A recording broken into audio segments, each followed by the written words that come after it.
Hello students, आज मैं आपको शब्द की परिभाषा और उसके प्रकार के बारे में पढ़ाऊंगी। लेकिन उससे पहले हम ये समझेंगे कि वर्ण किसे कहते हैं। अ से ज्ञ तक जितने भी अक्षर हैं वे सभी वर्ण कहलाते हैं। वर्ण हिंदी भाषा की सबसे छोटी इकाई भी कहलाते हैं, क्योंकि इन्हीं से मिलकर हिंदी भाषा बनी होती है। लेकिन हिंदी भाषा को बनाने के लिए वर्ण ही काफ़ी नहीं होते हैं, इसीलिए मात्राओं का भी इस्तेमाल किया जाता है। अब हम शब्द की परिभाषा समझते हैं। दो या दो से अधिक वर्णों से बने ऐसे समूह को शब्द कहते हैं जिसका कोई ना कोई अर्थ निकलता हो, जैसे दमन, कमल, नयन, दहन। ये सारे ही शब्द तीन वर्णों के समूह से बने हैं और सबका कोई ना कोई अर्थ निकलता है। लेकिन इन शब्दों में मात्राओं का इस्तेमाल नहीं किया गया है, पर ऐसे भी शब्द होते हैं जिनमें वर्णों के समूह के साथ साथ मात्राओं का भी इस्तेमाल किया जाता है, जैसे माता, सपना, दौलत, रागनी और सुबह। तो इसीलिए हम ऐसा भी कह सकते हैं कि शब्द वर्ण और मात्राओं के मेल से बनते हैं। इन शब्दों को चार भागों में विभाजित किया गया है। पहला रचना के आधार पर, दूसरा उत्पत्ति के आधार पर, तीसरा प्रयोग के आधार पर और चौथा अर्थ के आधार पर। एक एक करके हम इन्हें भी समझते हैं। सबसे पहले हम समझेंगे रचना के आधार पर शब्दों का वर्गीकरण। रचना मतलब बनावट के आधार पर शब्दों को तीन भागों में बांटा गया है। पहला रूढ़ शब्द, दूसरा यौगिक शब्द और तीसरा योग रूढ़ शब्द। रूढ़ शब्द वे शब्द कहलाते हैं जो एक या एक से ज़्यादा वर्णों के मिलने से बनते हैं और उनके अगर हम टुकड़े कर दें तो उन टुकड़ों का अपना कोई अर्थ नहीं होता है। जैसे लता। लता एक शब्द है जो दो वर्णों के मेल से बना है। अगर मैं इन दो वर्णों के टुकड़े करके इसे ल अलग कर दूं और ता अलग कर दूं तो इन दोनों का ही अपने आप में कोई मतलब नहीं निकलेगा। ऐसे ही शब्द रूढ़ शब्द कहलाते हैं जिनके टुकड़ों का कोई अर्थ ना निकलता हो। दूसरे हैं यौगिक शब्द। यौगिक शब्द ऐसे शब्द होते हैं जो एक से ज़्यादा शब्दों से मिलकर बने होते हैं, वर्णों से नहीं, शब्दों से मिलकर बने होते हैं और उनके अगर हम टुकड़े कर दें तो उनके टुकड़ों का भी कोई ना कोई अर्थ निकलता हो। जैसे राष्ट्रपिता। राष्ट्रपिता हमारा यौगिक शब्द है क्योंकि ये दो शब्दों राष्ट्र और पिता से मिलकर बना है। और अगर मैं इन दोनों शब्दों को अलग भी कर दूं तो राष्ट्र का भी अपना एक अर्थ निकलता है और पिता का भी अपना एक अर्थ निकलता है। अगले हैं हमारे योग रूढ़ शब्द। ये शब्द एक या एक से अधिक शब्दों के मिलने से ही बनते हैं, लेकिन इन शब्दों के जब हम टुकड़े करते हैं तो उनका अर्थ कुछ अलग ही निकलता है। उदाहरण के लिए चारपाई। चारपाई दो शब्दों चार और पाई से मिलकर बना है, लेकिन चार पाई को अलग अलग करने के बाद चार और पाई का अर्थ हम ये निकाल सकते हैं कि जिसके पास चार पाई मतलब चार पैसे हों। लेकिन चार पाई का अर्थ ये नहीं है, इसका कुछ अलग विशेष अर्थ है। चार पाई हम खटिया को कहते हैं।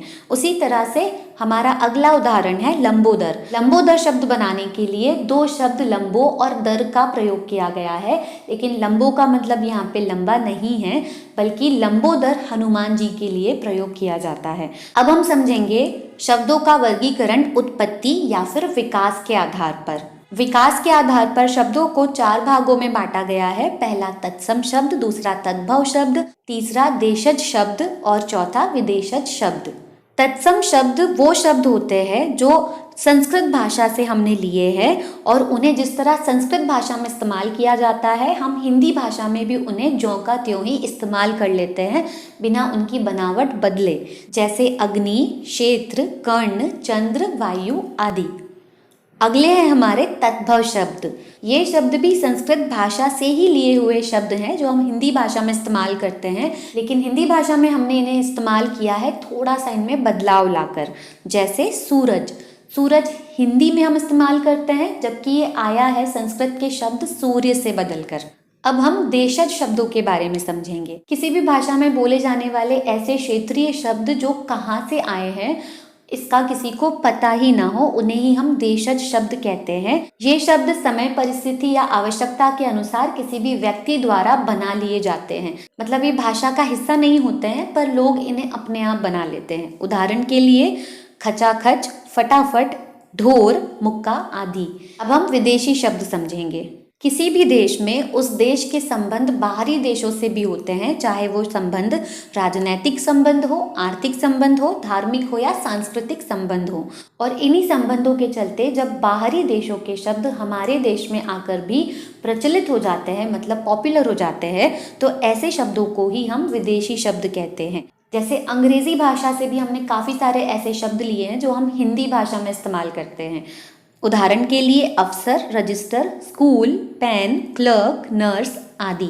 ना ही सिर्फ अंग्रेजी बल्कि हिंदी भाषा में हम काफ़ी सारे विदेशी शब्दों का इस्तेमाल करते हैं, जैसे कि अरबी भाषा के शब्द, फारसी भाषा के शब्द, पुर्तगाली भाषा के शब्द, तुर्की भाषा के शब्द, फ्रेंच भाषा के शब्द, चीनी भाषा के शब्द और रूसी भाषा के शब्द।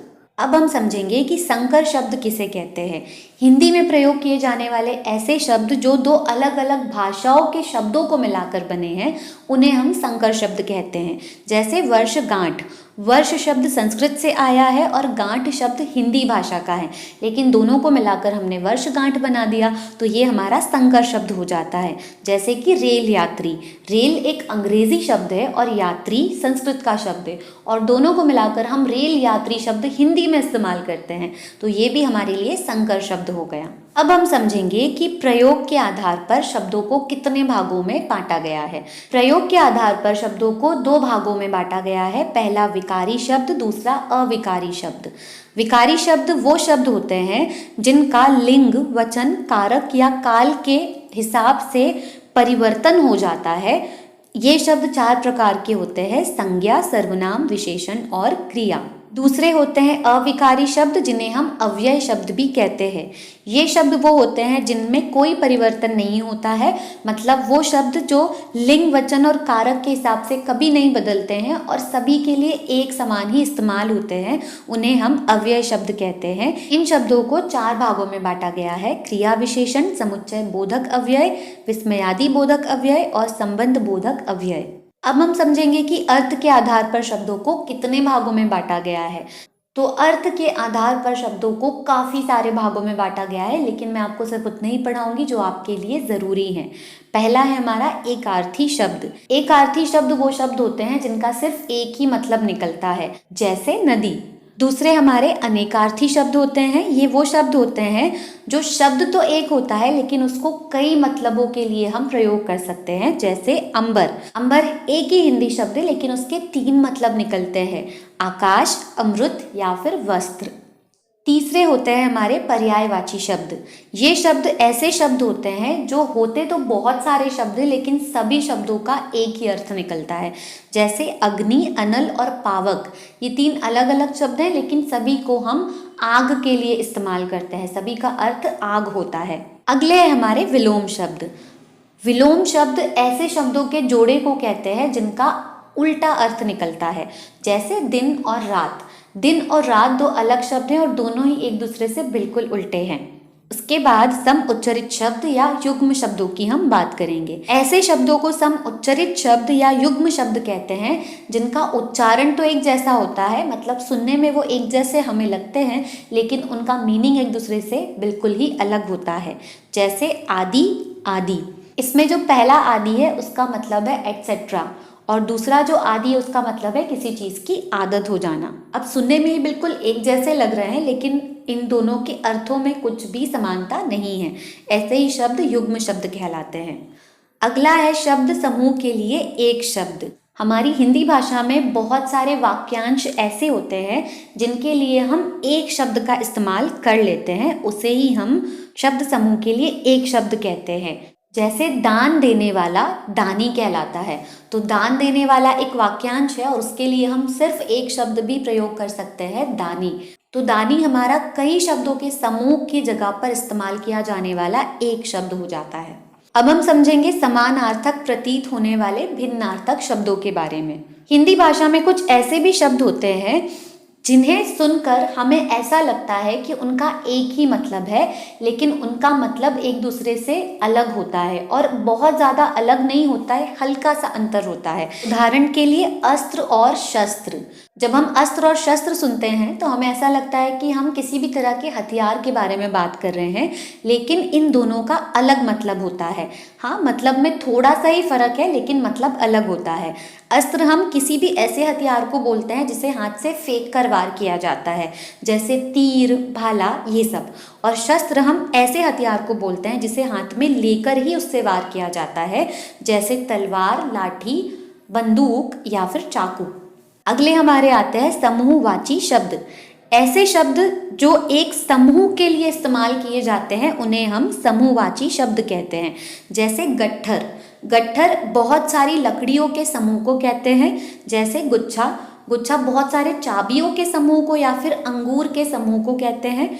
गिरोह, बहुत सारे चोर या डाकुओं के समूह को हम गिरोह कह सकते हैं। और रेवड़, बहुत सारे पशुओं के जैसे भेड़ और बकरियों के समूह को हम रेवड़ कह सकते हैं। मैं उम्मीद करती हूँ कि आज की पूरी वीडियो को देखने के बाद आपको शब्द, उसकी परिभाषा और उसके प्रकार बहुत अच्छे से समझ में आ गए होंगे। अब मैं आपसे मिलूंगी अगली वीडियो में, तब तक के लिए पढ़ते रहिए। बाय।